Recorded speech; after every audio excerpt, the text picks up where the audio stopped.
Last night at approximately 3:47 a.m. local time, Iranian ballistic missiles struck a warehouse complex in northern Qatar. Not a military headquarters, not an airfield, not a command center. A warehouse. Specifically, the Udeid Forward Ammunition Storage Facility, the single largest concentration of American munitions in the Middle East. 4-kilogram warhead, impacted within a 200-meter radius of the facility's primary storage bunkers. Satellite imagery confirmed this morning shows at least 3 bunkers completely destroyed, 2 more severely damaged, and fires still burning 18 hours after impact. The Pentagon has not released casualty figures. They have not confirmed the extent of the damage. What they did confirm, in a brief statement this morning, is that logistical operations are continuing. That phrase, logistical operations are continuing, is doing extraordinary amounts of work to hide what just happened. Because what just happened is this. Iran just severed the ammunition supply line that feeds every American combat operation in the Gulf. And without that supply line, every U.S. base from Kuwait to Bahrain to the UAE has approximately 72 hours of ammunition remaining before they cannot sustain combat operations. Let me explain what that warehouse complex actually was.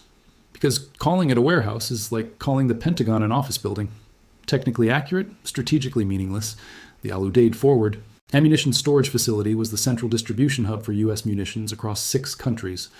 It stored precision-guided bombs for F-35 strikes. It stored Patriot interceptor missiles for air defense batteries. It stored artillery shells for ground units. It stored Tomahawk cruise missiles for naval operations.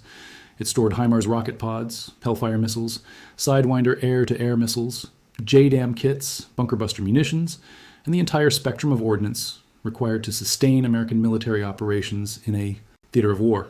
The facility covered approximately 2.5 square kilometers. It contained 47 hardened bunkers, each designed to withstand anything except a direct hit from a ballistic missile.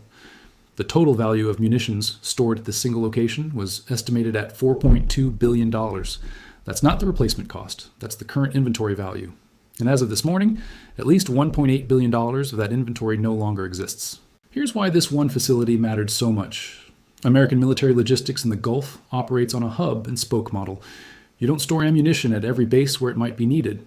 That's inefficient, expensive, and creates too many vulnerable points. Instead, you concentrate munitions at a small number of heavily defended central locations and distribute from there as needed. Al Udeid was the primary hub, smaller forward operating. Bases in Kuwait, Bahrain, Saudi Arabia, the UAE, and Oman all drew from Al Udeid's inventory. When an F-35 squadron at Al Dhafra Air Base in the UAE expended its bomb load, replacement munitions came from Al Udeid. When Patriot batteries defending Saudi oil facilities depleted their interceptors, resupply came from Al Udeid. The entire regional ammunition supply chain funneled through this single point. That design is brilliant for efficiency. It is catastrophic for resilience, because once you destroy the hub, every spoke stops receiving supply simultaneously. Let me walk through what the next 72 hours look like for American forces in the Gulf. Right now, each base maintains what's called a basic load of ammunition. That's the minimum quantity required to sustain operations for a short duration while resupply is arranged. For an air defense battery, that's typically 60 to 90 interceptor missiles. For a fighter squadron, that's 20 to 30 precision-guided munitions per aircraft. For ground units, that's 3 to 5 days of artillery and small arms ammunition. These numbers are not arbitrary. They're calculated based on expected consumption rates and the time required to receive resupply from the central hub. Under normal operations, resupply from Al Udeid could reach any base in the region within 24 to 36 hours. Convoys would move constantly, replenishing stocks before they dropped below critical levels. That system just stopped working because the hub no longer has inventory to distribute. Here's what happens when bases run through their basic loads. Let's start with air defense because that's the most immediate crisis. U.S. Patriot batteries are currently engaging Iranian drones and missiles almost daily. Each engagement expends 2 to 4 interceptors per target, depending on intercept geometry and threat assessment. A typical battery fires 10 to 15 interceptors per day during sustained operations. At that rate, a battery with 90 interceptors has 6 days of ammunition. But it doesn't have 6 days, because resupply was supposed to happen continuously. Without resupply, the battery commander now faces a choice. Continue engaging targets at current rates and run dry in 6 days, or ration ammunition, and accept that some targets will not be engaged. Both options are unacceptable. One means losing defensive capability entirely within a week.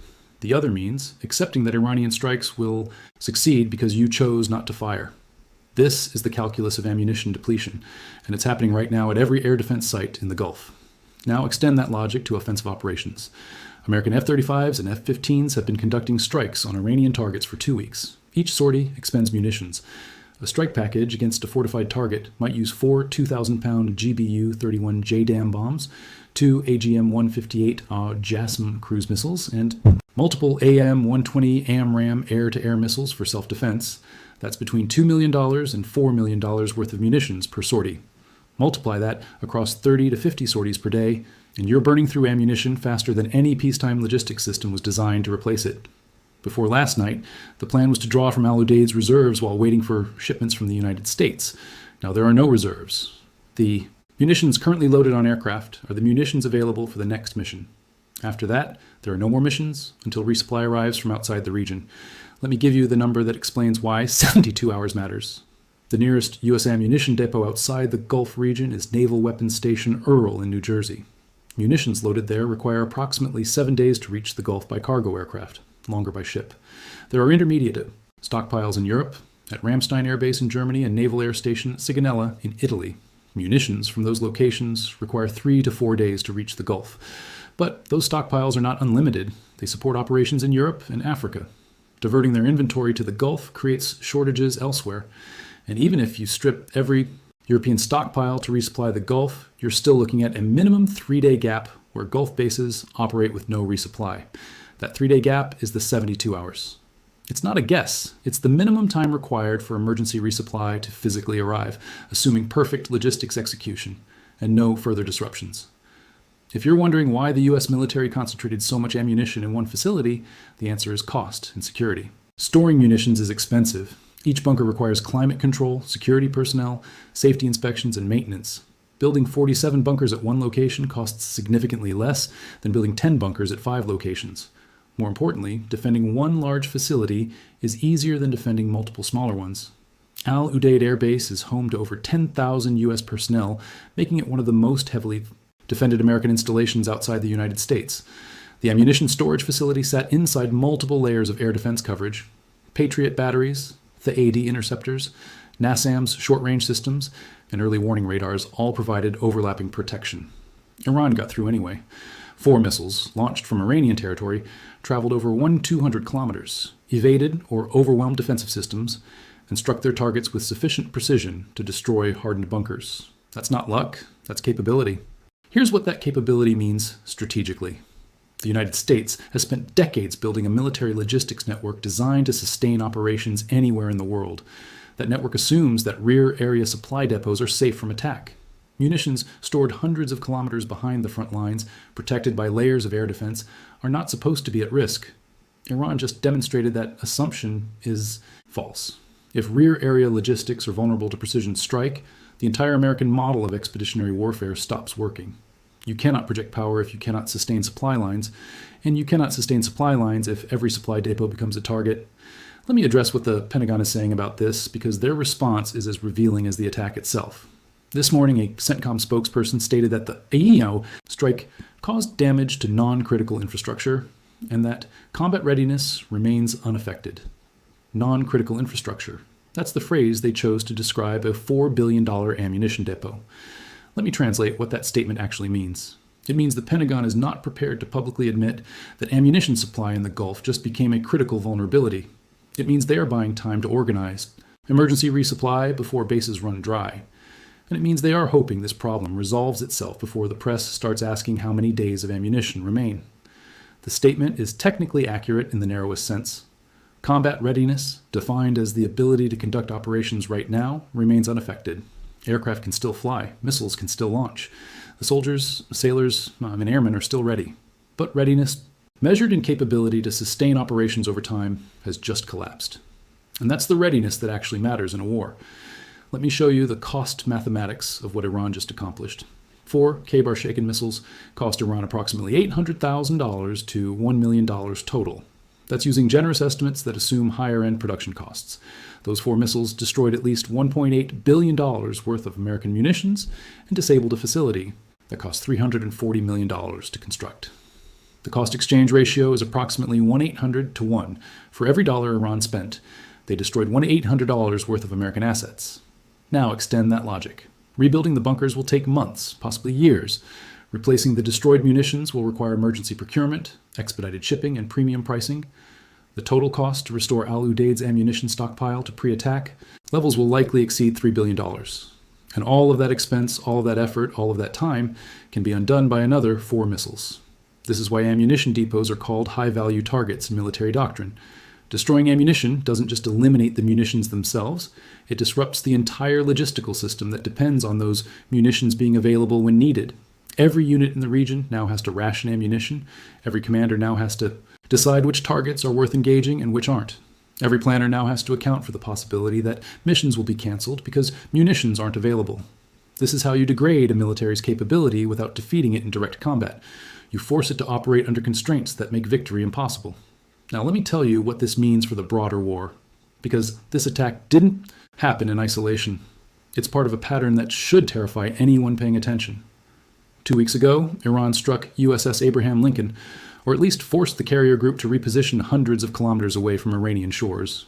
1 week ago, Iran delivered an ultimatum to Gulf states. Stop hosting American forces or lose your oil infrastructure. 3 days ago, Iran demonstrated the ability to track Israeli F-35s in real time using Russian-supplied S-400 systems. And now, Iran has cut the ammunition supply line that sustains American operations. Each of these actions, individually, is serious. Together, they represent a systematic campaign to dismantle American military capability in the region without engaging in large-scale conventional warfare. This is asymmetric strategy executed at the highest level. Here's the question nobody in Washington wants to answer. What happens if American bases in the Gulf run out of ammunition? Not hypothetically. Actually run out. Do aircraft stop flying? Do air defense batteries go offline? Do ground units withdraw to positions they can hold without artillery support? And if any of those things happen, does Iran escalate further, knowing that American forces cannot respond effectively? The 72-hour window isn't just a logistics problem, it's a strategic vulnerability that Iran can exploit. Every hour that passes without resupply arriving is an hour where American deterrence weakens. And deterrence, once lost, is extraordinarily difficult to restore. If you're finding this analysis valuable, if you're realizing that the situation in the Gulf is more serious than mainstream coverage suggests, do me a favor. Hit the subscribe button right now.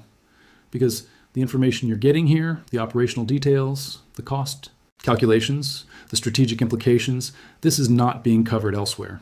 Not with this level of specificity. Not with this understanding of how military logistics actually work. Share this video, subscribe to the channel, and make sure you're not relying on sanitized Pentagon briefings for your understanding of what's happening. Let me close with the reality that nobody wants to confront. American military dominance in the Middle East was built on assumptions that no longer hold. The assumption that American bases are safe from precision strike. The assumption that ammunition stockpiles are protected by distance and air defense. The assumption that logistics networks can sustain operations indefinitely without disruption. Iran just invalidated all 3 assumptions with a single strike. 4 missiles, 1,072 hours until Gulf bases start rationing ammunition. That's not a prediction, that's arithmetic. And the arithmetic says that American forces are now operating under constraints that didn't exist 24 hours ago. The Pentagon will organize emergency resupply. They will fly in munitions from Europe and the United States. They will restore stockpiles, eventually. But eventually is not now. And now is when commanders have to decide which targets to engage with limited ammunition. Now is when Iran decides whether to press the advantage. Now is when the gap between American military power and American logistical vulnerability becomes operationally significant. Share this video because the story you just heard won't make the evening news. They'll report that a facility was damaged. They won't explain that the facility was the central ammunition hub for 6 countries. They won't tell you that resupply from outside the region takes 3 days minimum.